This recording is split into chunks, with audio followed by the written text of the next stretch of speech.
The kappa is an iconic cryptid in Japan.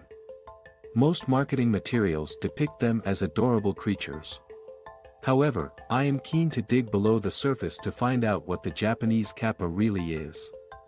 In late Sept to early October 2018, starting from Tono, Iwate, and eventually ending up in Tokyo where the mummified hand of a kappa is supposed to have been kept, I went on a journey to discover the real kappa.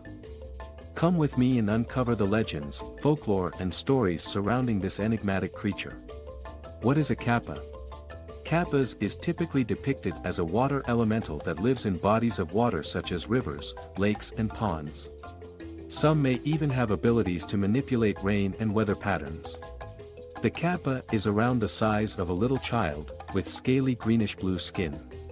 It has a humanoid form with webbed hands and feet, a mouth that resembles a beak, and an eye-catching depression on top of its head that holds water. It is frequently seen with a shell that resembles a turtle on its back. Are there benevolent or malevolent creatures? Stories of kappa being a protector for the local community, dousing out fires and helping to irrigate rice fields or catching fish is interspersed with accounts of them luring children into the water with promises of playing games, only to drag them under and drowning them. When these children are found, they are often missing certain internal organs which makes one think about cattle mutilation. Could kappas be a kind of extraterrestrial? If you have any thoughts on this matter, please feel free to comment below. Therefore, to protect myself, I read up on defensive measures if I am to accidentally meet them. The best advice I was given is to bow deeply, 90 degrees or more is best. Instinctively, the kappa will bow as well. Japan is a polite country after all.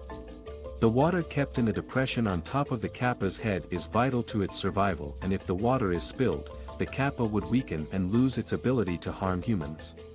Another technique is to offer a kappa a riddle or problem to solve.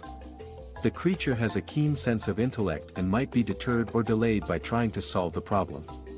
A third way is to offer a cucumber to a kappa, its favorite food in the world. It will eat the cucumber and forget about eating you. If all else fails, be sure to protect your bum well.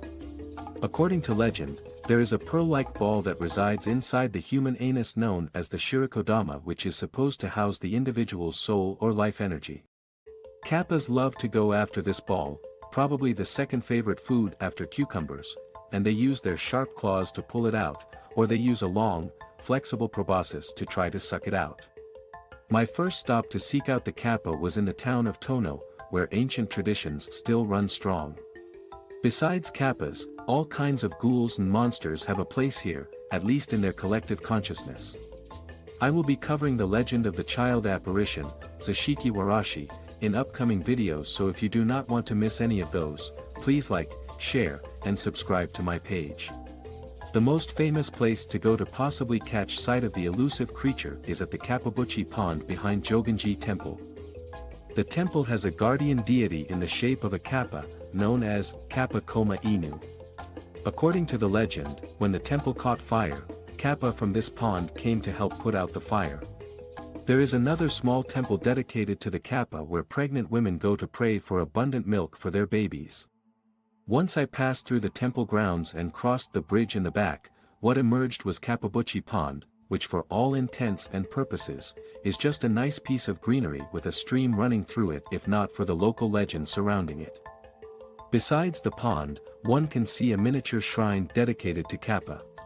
For those who would try their luck fishing for kappas, you can do so by attaching cucumber to a string on a fishing rod. However, you need to buy a license from Tono Tourism Center first. After all, kappas are probably rarer than the rarest critically endangered animal, so it won't be nice if you manage to kill or harm one without paying the local authorities. After you pay, take a suitable position, dip your cucumber into the waters and wait, and wait, and wait, well, you get the idea. Whilst at the pond, I was fortunate to meet the unman, known also as the second protector of kappas. The first guardian was a person by the name of Sosuke Inukai. During the 1970s to 1980s, he reportedly saw a kappa emerge from this pond. He was so shocked that he passed out from shock. Following this encounter, the kappa legend in Kappabuchi Pond was cemented. You may think that stories about kappas seem to be a relic from the past, and that there have been no recent sightings. That will be furthest from the truth. In Hiroshima, Japan, a group of kids reported seeing a kappa in 2016. They claimed to have seen a little, greenish creature with a mouth like a beak and webbed hands and feet near a nearby river. The sighting attracted some local media interest even though it wasn't officially confirmed. In 2018, a guy in Fukuoka, Japan, claimed to have seen a kappa-like animal swimming in a river close to his home. The animal was reportedly about 70 centimeters long, had a round head, and a long tail. It was also supposed to hiss as it swam. After my adventure in Tono, I made my way to Tokyo. My target, Sōgen-ji Kappa Dera Temple, a temple which has two prized artifacts with regards to the Kappa legend. The first prized artifact is the Kappatsu scrolls, written in a mix of Japanese and Chinese characters and believed to have been drawn and written during the Edo period, 1603 to 1868, which contains the detailed descriptions of Kappa anatomy, behavior, and habitat. The second prized artifact is the alleged mummified hand of a Kappa. As the legend goes, a local fisherman during the Edo era caught a Kappa in his fishing net. The Kappa made a quick getaway but left behind his hand. The fisherman donated the hand to the temple, where it is now revered as a holy artifact. Visitors to the temple frequently come to pray for good health and good fortune because it is believed that the hand has healing abilities. Visitors can still go to the temple and observe the shrine where the Kappa's hand is preserved even if it is not on public display. The temple now stands with its altar filled with offerings of cucumbers, and you can also see numerous statues of Kappa outside the temple. I am going to end with two last stories. Firstly, a story of how the name of Kappa is derived. In Japanese language, Kappa means raincoat in Japanese language. There was a local merchant who sells raincoats called Kihachi who funded the construction of a canal to prevent flooding in the area. The story goes that during the canal's construction, the Kappas came from the nearby Sumida River to help.